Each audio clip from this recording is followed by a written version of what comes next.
बाराबंकी के रफ़ी अहमद किदवई मेमोरियल ज़िला अस्पताल के ब्लड बैंक ने इस दफ़ा बड़ा रिकॉर्ड बनाया है। ब्लड बैंक में अब तक 3000 यूनिट खून का अतिया किया गया है।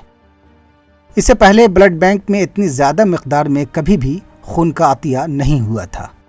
इस रिकॉर्ड के साथ ब्लड बैंक कंपोनेंट प्लांट के लिए अहल हो गया है। कंपोनेंट प्लांट के लिए एक बरस में 3000 यूनिट खून के अतिया का टारगेट मुतय्यन है। काफ़ी मशक्क़त के बाद ज़िला अस्पताल को ये कामयाबी मिली है, जिस पर हर किसी को फ़ख्र है। उपलब्धि ये है कि जिला चिकित्सालय में अभी तक पहली बार जो है 3000 यूनिट जो है एक कैलेंडर ईयर में ब्लड यूनिट जो है ये डोनेशन से आया है।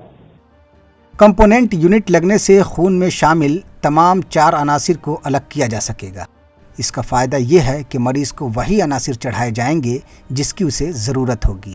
इससे खून के दूसरे अनासिर मुतासिर नहीं होंगे और अब खून के लिए लोगों को लखनऊ की दौड़ नहीं लगानी पड़ेगी। एक कंपोनेंट आगे बन जाएगा। कंपोनेंट बनने से फिर यहाँ के पब्लिक को प्लेटलेट्स वगैरह के लिए लखनऊ नहीं जाना पड़ेगा।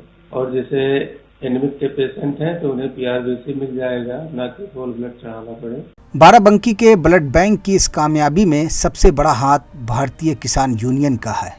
भारतीय किसान यूनियन के कारकुनान और किसान हर महीने की 15 तारीख को इस ब्लड बैंक में मुसलसल खून का अतिया करते हैं।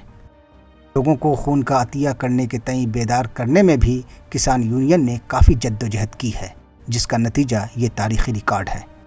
किसानों को समझाया कि जैसे आप लोग रक्तदान करेंगे 4 महीने में कोई भी स्वस्थ आदमी कर सकता है, इसमें कोई दिक्कत नहीं होती है। ये सोच पूरे जिले में फैल गई, लोगों के अंदर डर निकल गया और लोग रक्तदान करते रहे हैं। कंपोनेंट यूनिट की तामीर में तकरीबन 1 करोड़ रुपए का खर्च आएगा।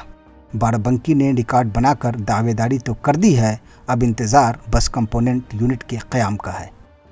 बाराबंकी से ETV भारत के लिए मोहम्मद उमैर की ख़ुसूसी रिपोर्ट।